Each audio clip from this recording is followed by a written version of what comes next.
Hello my dear students, welcome back again in another video. So first of all I welcome to all of you in your favorite YouTube channel The Physics Time.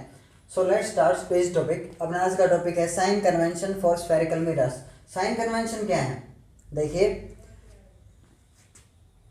ये मान लीजिए एक mirror है आपके पास, concave mirror है, ठीक है. ये कॉनकेव मिरर है, इधर रफ सरफेस और इधर वाली साइड है स्मूथ सरफेस और मिड पॉइंट इस मिरर का मिड पॉइंट यानी कि ये अगर 20 सेंटीमीटर का तो 10 सेंटीमीटर पे क्या है पोल ओके. और इसके इधर इसको कंप्लीट करते हो तो कहीं ना कहीं आपको सी मिलेगा यानी कि centre of this curvature C बोला जाएगा. और पी और सी को अगर आप एक्सटेंड करते हो, पी सी को अगर आप मिलाते हो तो ये बोला जाएगा प्रिंसिपल एक्सिस.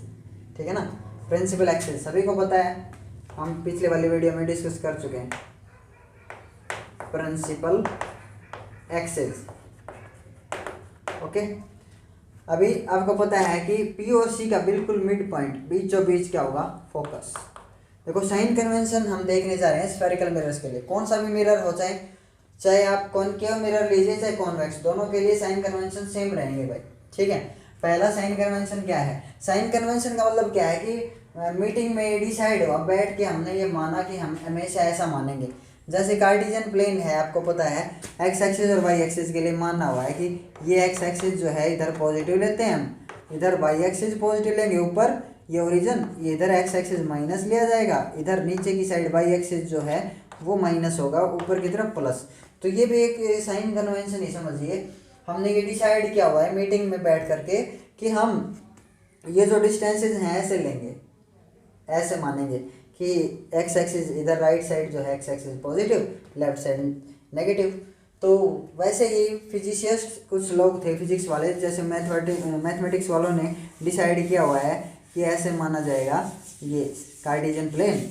ऐसे ही कुछ फिजिक्स वालों की मीटिंग हुई और उन्होंने ये डिसाइड किया कि हम साइन कन्वेंशन क्या लेंगे, यानी कि कुछ डिस्टेंसेस को पॉजिटिव लिया जाएगा, कुछ को नेगेटिव लिया जाएगा और इमेज की हाइट कभी नेगेटिव भी ली जाएगी कभी पॉजिटिव, लेकिन किसके अकॉर्डिंग, साइन कन्वेंशन के अकॉर्डिंग. तो पहला साइन कन्वेंशन क्या है, देखिए साइन कन्वेंशन फर्स्ट है all the distances are measured from pole. All the distances are measured from P pole of the mirror. Main important यही पॉइंट है साइन कन्वेंशन में, जितने भी डिस्टेंसेस होंगे वो पोल से मेजर किए जाएंगे. अब पोल से मेजर करने का मतलब क्या है कि पोल के राइट साइड में एक डिस्टेंस है और पोल के लेफ्ट साइड में एक डिस्टेंस है. तो पोल से राइट साइड वाले जो भी डिस्टेंसेस हैं उनको पॉजिटिव माना जाएगा, राइट साइड वाले जितने भी डिस्टेंस हैं पॉजिटिव. और मान लीजिए एक ऑब्जेक्ट को हमने यहाँ पे रखा है ऑब्जेक्ट, ठीक है, ये एक ऑब्जेक्ट है. तो ऑब्जेक्ट जो है वो कितनी दूर है, तो पोल से मेजर किया जाएगा. पोल से इधर, पोल से लेफ्ट साइड वाले सारे डिस्टेंसेस जो हैं वो नेगेटिव माने जाएंगे. जितने भी डिस्टेंसेस है पोल से लेफ्ट साइड, ऑब्जेक्ट हमेशा लेफ्ट साइड रखते हैं ना, तो ऑब्जेक्ट डिस्टेंस हमेशा क्या लिया जाएगा, नेगेटिव. यानी कि ये डिस्टेंस अगर 20 सेंटीमीटर तो -20 सेंटीमीटर लिखा जाएगा. अगर इमेज अगर इधर बनी है, मान लीजिए इधर इमेज है, तो इमेज का जो डिस्टेंस है अगर राइट साइड है पोल के राइट साइड तो वो पॉजिटिव लिया जाएगा. ठीक है ना, एज पॉजिटिव. अब देखिए मान लीजिए ये ऑब्जेक्ट हाइट है h1, ठीक है, और मान लीजिए इमेज बन गई उल्टी, इन्वर्टेड. सपोज कीजिए इमेज बन गई ऐसे, सपोज करवा रहा हूँ, मैंने आपको कोई ये रोल नहीं करवा रहा कि कहाँ पे ऑब्जेक्ट को रखते हैं तो कहाँ पे इमेज बनती है. मैं सिर्फ आपको ये बता रहा हूँ कि साइन कन्वेंशन के अकॉर्डिंग कैसे लिया जाएगा. जो हाइट है h1 और इमेज हाइट क्या मान ली हमने h2. देखिए पोल से राइट साइड वाले तो मैंने बता दिए, राइट साइड वाले डिस्टेंसेस पॉजिटिव और लेफ्ट वाले नेगेटिव. अब ये पोल और सी से जो लाइन पास हो रही है प्रिंसिपल एक्सिस है, तो प्रिंसिपल एक्सिस से ऊपर वाली जो हाइट है, ऊपर वाले जो डिस्टेंसेस हैं वो क्या लिए जाएंगे, पॉजिटिव, और नीचे वाले जो डिस्टेंसेस हैं वो क्या लिए जाएंगे, टेकन एज ए नेगेटिव. तो ऑब्जेक्ट की हाइट हमेशा पॉजिटिव ली जाएगी, चीज़ें समझ में, और इमेज की हाइट हमेशा negative. Object height is always positive and image height is always negative. All these are called sign conventions. बस इतने ही साइन कन्वेंशंस हैं. ठीक है. अब देखते हैं हम mirror formula. Mirror formula mirror formula क्या है? मिरर फार्मूला, मिरर्स के लिए जो फार्मूला है वो है 1/v plus 1/u is equals to 1/f। Mirrors के लिए जो फार्मूला यूज किया जाता है वो 1/v plus 1/u is equals to 1/f। ये क्या है? ये समझ में नहीं आएगा भाई। ये अभी अभी हमने मिरर चूज किया था, ठीक है ना। हमें पता है ये प्रिंसिपल एक्सिस, ये पोल, ठीक है। यहाँ पे C है सेंटर ऑफ दिस कर्वेचर और ये है F फोकस। तो ये जो इतना जो डिस्टेंस है ये फोकल लेंथ बोला जाएगा। अगर ऑब्जेक्ट आपने यहाँ पे रखा है तो ये ऑब्जेक्ट डिस्टेंस बोला जाएगा। U क्या है? Object distance. अगर इमेज मान लीजिए इधर बन गई, सपोज करें इमेज इधर बन गई, तो इमेज डिस्टेंस जो है ये इमेज डिस्टेंस भी लिया जाएगा। समझ में ना? ये सिर्फ मैं बता रहा हूँ। मान लीजिए इमेज है, इमेज इधर बनी है, ये ऑब्जेक्ट हमने रखा, ये ऑब्जेक्ट है, ठीक है, और ये इमेज है। तो इमेज डिस्टेंस पोल से राइट साइड वाले जो डिस्टेंस हैं वो पॉजिटिव लेंगे। जब न्यूमेरिकल करेंगे तो उसमें याद रखना है आपने कि अगर राइट साइड में इमेज बनी है तो उसका जो डिस्टेंस है वो पॉजिटिव लिया जाएगा। फॉर्मूला एज इट इज रखना है हमने, ठीक है। जब हम अगले वीडियो में न्यूमेरिकल करेंगे तो आपको समझ में आएगा। फॉर्मूला तो ये रखना है 1/v plus 1/u equals to 1/f। लेकिन जब वैल्यू रखोगे आप तो साइन कन्वेंशन के अकॉर्डिंग वैल्यू रखोगे फॉर्मूले में। जैसे v 10 है इधर तो 10 पॉजिटिव लिखना है। u है मान लीजिए 20 सेंटीमीटर तो माइनस का 20 रखना है आपने u को, ठीक है ना। फोकल लेंथ इसकी दे रखी है -5 दे रखी है तो -5 लिखोगे आप, क्योंकि लेफ्ट साइड है तो इसलिए क्या लिखा जाएगा फोकल लेंथ को -5। ये u क्या है, v क्या है, ये सारी चीज़ें आपको पता होनी चाहिए। v क्या है, वेयर लिख भी देता हूँ मैं, v is equals to image distance, ठीक है। u क्या है, u is equals to object distance,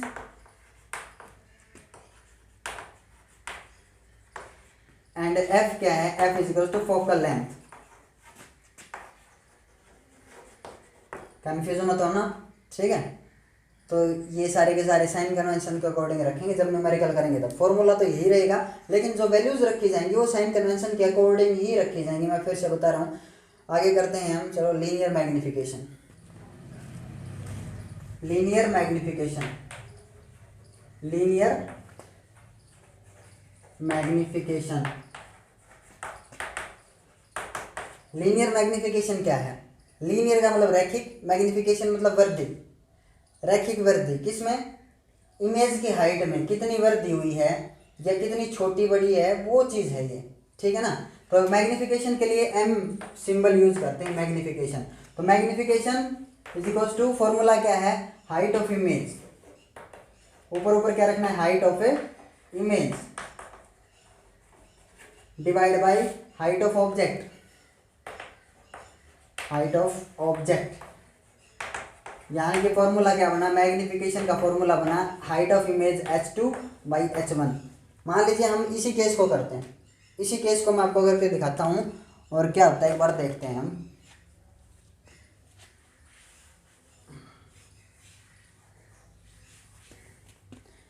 magnification का पता चलेगा आपको जब एक बार इस केस को समझोगे। एक पैरेलल रे जो जाएगी parallel to the principal axis, focus में से होकर गुजरेगी, फोकस में से काट गई ऐसे। एक रे जो 90 डिग्री पे अगर टकराई तो उसको सी में से होकर गुजरना पड़ेगा, सी में से होकर गुजरी, ये कह लीजिए वो 90 पे स्ट्राइक करके वापस उसी डायरेक्शन में रिफ्लेक्ट हो जाएगी। पता है आपको, यहाँ पे दिखा देता हूँ मैं ऐसे, ठीक है।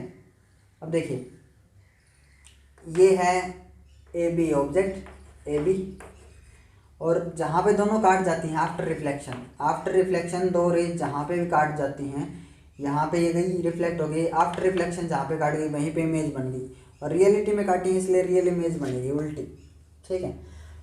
तो ये रियल इमेज है, उल्टी इमेज बनी है। तो हाइट ऑफ इमेज h2 मानते हैं, इमेज की हाइट h2 और ऑब्जेक्ट की हाइट क्या मानते हैं हम, h1। तो इस केस में हमने ऑब्जेक्ट लिया था, मान लीजिए ऑब्जेक्ट हाइट थी 10 सेंटीमीटर मान लेते हैं, जो इमेज मिली वो 5 सेंटीमीटर की मिली। मान लीजिए कितनी मिली, 5 सेंटीमीटर। इमेज आपको कितनी ऑब्टेन हुई है, 5 सेंटीमीटर, ठीक है। तो मैग्निफिकेशन का मतलब क्या है, मैग्निफिकेशन अभी समझ में आएगा आपको क्या मतलब है। h2 हाइट ऑफ इमेज 5 तो 5 नीचे की तरफ है कि ऊपर की तरफ, साइन कन्वेंशन के अकॉर्डिंग रखना है नीचे की तरफ। तो नीचे की तरफ तो माइनस लिखा जाएगा ना, -5। ऑब्जेक्ट हाइट क्या लिखी जाएगी, ऑब्जेक्ट हाइट प्लस लिखी जाएगी, +10, क्योंकि ऊपर की तरफ है प्रिंसिपल एक्सिस से ऊपर हाइट, ऊपर वाले जो डिस्टेंसेज है वो क्या लेंगे पॉजिटिव। तो ये क्या लिखा गया मैंने, ये भी देखो सॉल्व करता हूँ मैं इसको। मैग्निफिकेशन आई -1/2, ये अपने आप पता लग जाएगा आपको। अगर मैग्निफिकेशन दी हुई है, माइनस साइन अपने आप बता देगा कि जो इमेज है ना, इमेज जो बनी है इमेज वो उल्टी है। Negative sign indicates only direction. Physics में मैंने आपको कई बार बताया है, नेगेटिव साइन देख के घबराना मत। और 1/2 का मतलब हाफ, यानी कि जो इमेज बनी है वो उल्टी है, ऑब्जेक्ट जितना था उसकी आधी बनी है, आधी, हाफ। ये है मैग्निफिकेशन का मतलब। ठीक है समझ में। फॉर एग्जाम्पल एक और एग्जाम्पल कंसिडर करते हैं। मान लीजिए इमेज आपको मिली है 20 की, फॉर एग्जाम्पल 20, और नीचे की तरफ है तो माइनस साइन लग गया, हाइट ऑफ इमेज। और ऑब्जेक्ट आपने कितना लिया था 10 सेंटीमीटर का, प्लस लिखोगे उसके लिए प्लस, क्योंकि ऊपर की तरफ हाइट क्या लिख जाएगी प्लस, ऑब्जेक्ट हाइट प्लस। तो मैग्निफिकेशन क्या है इस केस में -2। -2 का मतलब क्या है, मतलब इमेज रियल है, उल्टी है, और कितने गुना बड़ी है ऑब्जेक्ट से, 2 टाइम्स। ये मैग्निफिकेशन है, ऑब्जेक्ट से कितने गुना बड़ी है, 2 टाइम्स। यहाँ पे आपको समझना है मैग्निफिकेशन का रियल मीनिंग क्या है, कि इमेज हम देखना चाहते हैं कि ऑब्जेक्ट के कंपैरिजन में इमेज जो है वो 2 टाइम्स है, 3 टाइम्स है, हाफ है, कितनी है, वो मैग्निफिकेशन है। मैग्निफिकेशन की कोई यूनिट नहीं होती, ये यूनिट लेस है, क्योंकि यहाँ पे जो हाइट है वो भी सेंटीमीटर में और यहाँ की हाइट भी सेंटीमीटर में, सेंटीमीटर से सेंटीमीटर कैंसिल हो जाएगा और ये यूनिट लेस है। तो ये क्या बोला जाता है, 1 टाइम्स, 2 टाइम्स, 3 टाइम्स ऐसे बोला जाएगा। एक गुना बड़ी, 2 गुना बड़ी, 3 गुना बड़ी, 10 गुना बड़ी, ऐसा बोला जाएगा मैग्निफिकेशन। ठीक है समझ में। तो मैग्निफिकेशन के 2 फॉर्मूले हैं, तो ये हो गया H2/H1, और एक फॉर्मूला और है मैग्निफिकेशन के लिए जो है V/U का, -V/U। 2 है मैग्निफिकेशन निकालने के फॉर्मूले, न्यूमेरिकल्स में यूज करेंगे इसका। ठीक है, -V/U रख दीजिए। -V क्या है, इमेज डिस्टेंस। इमेज डिस्टेंस देखो, इमेज यहाँ तक इमेज डिस्टेंस ये -V, माइनस तो फॉर्मूले में है भाई, इसलिए माइनस रख रहा हूँ मैं। ठीक है, फॉर्मूले में है इसलिए, और एक इसके लिए माइनस रखना पड़ेगा। मान लीजिए 15 सेंटीमीटर पे, तो इसका -15 रखना पड़ेगा। तो माइनस माइनस ऐसे क्या हो जाएगा, न्यूमेरिकल में प्लस हो जाएगा। न्यूमेरिकल करेंगे और अच्छे से समझ में आएगा, लेकिन फॉर्मूला यही रखना पड़ेगा। मिरर के केस में -V/U, तो V 15 है तो लेफ्ट साइड है तो 15 माइनस का रखा जाएगा यहाँ पे, और U 20 अगर है 20 तो लेफ्ट साइड है तो U भी किसका रखा जाएगा, माइनस का। तो फॉर्मूला क्या है मैग्निफिकेशन का, H2/H1 से मैग्निफिकेशन निकाल सकते हो, या फिर मैग्निफिकेशन निकाल सकते हो -V/U से। तो मैग्निफिकेशन आ जाएगी आपके पास।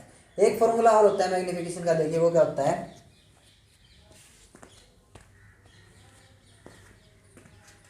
मैग्निफिकेशन का अभी भी बताया मैंने, -V/U, और एक और फॉर्मूला होता है F/F-V।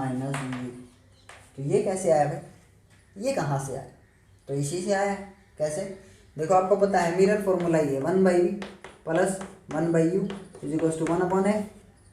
ठीक है, तो यहाँ से हम V की वैल्यू रखते हैं, एक बार V की जगह वैल्यू रखते हैं, या फिर U की जगह रखिए, कौन सी जगह रखिए आपकी मर्जी। 1/V = 1/F माइनस में 1/U, एलसीएम क्या हो गया FU, तो यहाँ पे आ गया U और माइनस में यहाँ पे आ गया F। एलसीएम तो लेना आता है ना सभी को, तो 1/V है ये, तो हमारे को V चाहिए, V पलट जाएगा। V की वैल्यू क्या आ जाएगी FU, V की वैल्यू आ जाएगी UF या FU/में U माइनस में F। ये चीज़ आएगी नहीं समझ में, U माइनस में F। ठीक है, अब ये यहाँ पे रख देते हैं, मैग्निफिकेशन में रख देंगे -V की वैल्यू वो है, देखो ये V की वैल्यू है भाई FU/में U माइनस में F, और नीचे क्या था फॉर्मूले में U, ये V की वैल्यू रख दी हमने, और नीचे फॉर्मूले में ये था, तो U से U कैंसिल हो जाएगा, और फॉर्मूला क्या आ जाएगा F/में F minus U। Minus sign लगाते हो माइनस साइन लग जाएगा यहाँ पे, समझ में है ना, F/F माइनस U। तो कहाँ से आया ये कहाँ से आया, यहाँ से मिरर फॉर्मूले का यूज़ किया हमने। अब अगर आप V की, पहले तो V की जगह रखी थी, अब U की जगह अगर वैल्यू रखते हैं तो फिर फॉर्मूला थोड़ा सा बदल जाएगा, बस U की जगह रख दो वैल्यू को। देखो U की जगह रखते हैं तो 1/U = 1/F माइनस में 1/V। देखो V उधर चला जाएगा, 1/में V, 1/U एलसीएम FV। ठीक है, तो ये यहाँ हो जाएगा V और यहाँ हो जाएगा F। ठीक है। तो 1/u है, हमारे को तो u चाहिए, पलट दो, पलटी मरवाओ। u का क्या फॉर्मूला आ जाएगा, एफ वी अपॉन में v माइनस में f।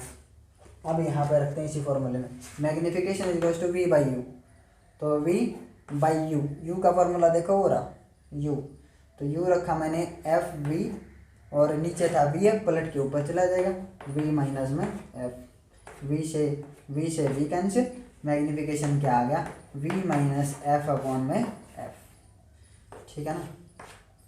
माइनस साइन बोलना मत, यहाँ पे माइनस साइन है, ठीक है। फॉर्मूला थोड़ा सा चेंज हो गया, F upon F minus you था, अब ये v minus F upon F हो गया, ठीक है। कुछ ज़्यादा मेजर डिफरेंस नहीं है, ठीक है। चलो अगला टॉपिक करते हैं। अब देखो rules for obtaining images found by a convex mirror. Convex mirror क्या होता है, ये मिरर कॉन्वेक्स मिरर है, ठीक है। तो इसका ये साइड रफ सरफेस है, रफ साइड, और ये वाली साइड स्मूथ सरफेस। ऐसे आप कंप्लीट करोगे तो कहीं ना कहीं इधर सी होगा, सेंटर ऑफ दिस कर्वेचर, और मिड पॉइंट इसका क्या कहलाएगा, पोल, ठीक है। तो पी सी को अगर आप मिलाते हो पी सी को तो प्रिंसिपल एक्सिस बनता है, ठीक है। तो ये बीचों बीच इसका फोकस होगा, मिड पॉइंट, पी सी का मिड पॉइंट क्या कहलाएगा, फोकस। थोड़ा सा चाहे आप इधर रख लीजिए इसको, ठीक है। अब देखो एक ray parallel to the principal axis जाएगी, फर्स्ट रूल मैं आपको बता रहा हूँ। फर्स्ट रूल क्या है, अगर एक ray parallel to the principal axis जाएगी, ऐसे parallel to the principal axis, वो डाइवर्ज होगी, डाइवर्ज, ऐसे एक ray parallel to the principal axis जा रही है तो वो डाइवर्ज होगी, ठीक है, डाइवर्ज होगी ऐसे। इसलिए इसका दूसरा नाम क्या है, डाइवर्जिंग मिरर भी बोल सकते हैं इसको, डाइवर्जिंग मिरर भी बोला जा सकता है, डाइवर्जिंग मिरर, कॉन्वेक्स या फिर डाइवर्जिंग मिरर, ठीक है। अब देखो ये वर्चुअली बैक ट्रेस करोगे आप, वर्चुअली तो कहाँ से होके काटेंगे, ये फोकस में से होके गुजरेंगी, वर्चुअली बैक ट्रेसिंग में कहाँ से होके गुजरेंगी, फोकस में से। तो वर्चुअल फोकस है इसका, समझ में। ये रियलिटी में फोकस में से नहीं काटते हैं, वर्चुअली में काटते हैं फोकस में से। एक रूल ये होगा, पैरेलल जो जाएंगी वो डाइवर्ज होंगी किस तरह से कि बैक ट्रेस करें तो वो फोकस में से काटें, ठीक है। बैक ट्रेसिंग में कहाँ से काटें, फोकस में से। अब देखो दूसरा रूल, अगर आप फोकस वाली सीध में गिराते हो एक रे को, ऐसे गिराया आपने तो वो पैरेलल हो जाएगी, ऐसे parallel to the principal axis, ठीक है। अगला क्या है, अगर 90 डिग्री पे गिराते हो, 90 डिग्री पे गिरा रहे हो, इसका मतलब किस डायरेक्शन में गिरा रहे हैं आप, सी की डायरेक्शन में गिरा रहे हो आप, तो 90 डिग्री पे गिराया तो 90 डिग्री पे ही वापस रिफ्लेक्ट हो जाएगी, समझ में आया। 3 रूल हो गए। एक रूल देखो, पोल पे जिस एंगल से स्ट्राइक करवा रहे हो कि रे को, उतने एंगल से रिफ्लेक्ट होगी। एंगल आई और एंगल आर के होंगे एक बार। ये 4 रूल हैं जो आपको याद रखने हैं। अभी हम कॉन्वेक्स मिरर में ऑब्जेक्ट को अलग अलग जगह पे रखेंगे और अलग अलग इमेजेस ऑब्टेन होंगी, कैसे देखिए एंड पी, ठीक है। अब देखिए सपोज करते हैं ऑब्जेक्ट अपना इन्फिनिटी और पी के बीच में ही यहाँ पे, ठीक है। तो एक रूल तो क्या रहेगा, अगर उसके सिर से पैरेलल जो रे जाएगी वो प्रिंसिपल एक्सिस के पैरेलल, वो डाइवर्ज होगी ऐसे कि वर्चुअली बैक ट्रेस करे फोकस में से, ठीक है, ऐसे डाइवर्ज होगी।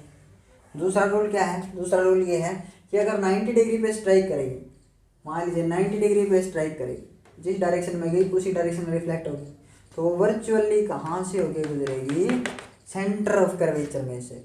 तो आफ्टर रिफ्लेक्शन ये दोनों जहाँ पे काट रही हैं वर्चुअली, वहाँ पे छोटा सा सीधा तीर का निशान दिखा, तो यहाँ पे काट रही हैं, यहाँ पे हमने छोटा तीर का सीधा निशान दिखा देंगे। वर्चुअल है तो कैसी है, इरेक्ट होगी, ठीक है। अब देखो इन्फिनिटी पे ऑब्जेक्ट जो था ना, इन्फिनिटी पे उसकी इमेज यहाँ पे थी बहुत छोटी। इन्फिनिटी पे के जो केस पढ़ा है हमने, इन्फिनिटी के केस में ऑब्जेक्ट बहुत बड़ा है और उसकी इमेज फोकस पे बहुत ज़्यादा छोटी, हाईली डिमिनिश्ड, अभी भी पढ़ा था हमने। लेकिन इस केस में क्या है, जब इन्फिनिटी से ऑब्जेक्ट खिसकता चला आएगा मिरर की तरफ, तो देखना उसका साइज बढ़ता चला जाएगा, किसका, इमेज का, थोड़ी थोड़ी बड़ी होती चली जाएगी, लेकिन हमेशा क्या रहेगी, ऑब्जेक्ट से छोटी। इमेज का साइज हमेशा ऑब्जेक्ट से छोटा रहेगा, कभी भी बड़ा नहीं होगा। लेकिन जैसे जैसे पास खिसकता चला आएगा ये ऑब्जेक्ट, थोड़ा सा साइज बड़ा होता चला जाएगा। जैसे देखो इसको यहाँ पे खिसका लो, ये ऑब्जेक्ट यहाँ पे आ गया, देखो तो एक रे तो ये पैरेलल जाएगी, डाइवर्ज होगी ऐसे, ठीक है। अब देखो एक सी में से जो काटेगी, सी में से देखो सी वाली का ये हाल, अब देखो ये यहाँ पे काट गई ना भाई, वर्चुअली निकालो इसको, वह तो वैसे ही खींच दी मैंने वर्चुअली, तो वर्चुअली कहाँ पे काटे, अब ये यहाँ पे देखो, बड़े मिलेगी ना इमेज थोड़ी सी, जैसे जैसे ऑब्जेक्ट पास आएगा थोड़ी थोड़ी इमेज बड़ी होती चली जाएगी। तो ये कॉन्वेक्स मिरर कहाँ यूज होता है, तो उसका आंसर क्या है, ये पीछे का देखने के लिए, रियर व्यू देखने के लिए, पीछे की बैक साइड देखने के लिए, जो व्हीकल्स होते हैं अपने जितने भी, उनमें पीछे का देखने के लिए जो शीशा यूज होता है वो कॉन्वेक्स होता है, ठीक है ना, कॉन्वेक्स मिरर, क्योंकि उसमें हर टाइम अपने को ऑब्जेक्ट से छोटी इमेज दिखनी है। हर टाइम ऑब्जेक्ट दूर होगा तो छोटी हो जाएगी, पास आता चला जाएगा, थोड़ी थोड़ी बड़ी दिखाई देने लग जाएगी। तो हर टाइम पे आपको वर्चुअल इमेज मिलनी है, हमेशा वर्चुअल। और वर्चुअल कैसी होती है, सीधी। अगर हम इसकी जगह कॉनकेव मिरर यूज करते तो कॉनकेव मिरर यूज करते तो आपको उसके केस याद होने चाहिए, क्योंकि ऑब्जेक्ट अगर डिफरेंट जगह पे आता चला जाएगा तो इमेज की पोजीशन भी बदलती चली जाएगी। कॉनकेव के केस में अगर कॉनकेव मिरर अगर लगा दिया जाए तो मान लीजिए पीछे ट्रक आ रहा है तो कभी ट्रक उल्टा चलता हुआ दिखाई देगा, ऐसे रोड के ऊपर उल्टा रोड है, सब कुछ उल्टा। कभी उसकी सर नंबर प्लेट दिखाई देगी, कभी उसका एक टायर दिखाई देगा, कभी साइज बहुत बड़ा, कभी साइज बहुत छोटा दिखाई देगा, कभी उल्टा चलेगा, कभी सीधा चलेगा। तो वहाँ पे मज़ा नहीं आएगा अपने को ऐसे देखने में। इसलिए हमेशा कौन सा मिरर यूज करते हैं पीछे का देखने के लिए, कॉन्वेक्स मिरर। कॉन्वेक्स मिरर क्या करता है, एक साइड का मिरर जो है वो large field of view provide करता है अपने को, यानी कि इतना सा शीशा जो है बाइक का देख लेना आप, दोनों साइड कवर कर जाता है, लेफ्ट साइड और राइट साइड भी। हमारे पीछे कौन चल रहा है, हमारे से साइड में से कौन निकलेगा अभी। तो पीछे का देखने का जो मिरर है वो कॉन्वेक्स मिरर क्यों यूज करते हैं, क्योंकि ये लार्ज फील्ड ऑफ व्यू देता है हमारे को, एक बड़ा एरिया दिखाता है, छोटी सी ही जगह में ही छोटा सा मिरर ही बड़े एरिया को दिखा देता है, लार्ज फील्ड ऑफ व्यू बोला जाएगा इसे, ठीक है। तो large field of view provide करता है, इसलिए कॉन्वेक्स मिरर यूज करते हैं। तो इसके जितने भी यूजेज हैं मैं आपको स्क्रीन पे प्रोवाइड करवा दूंगा, ठीक है ना। So thank you for watching this video. ये चैप्टर कंप्लीट हो चुका है, अगले वीडियो में हम करेंगे reflection of light. So thank you once again, thank you.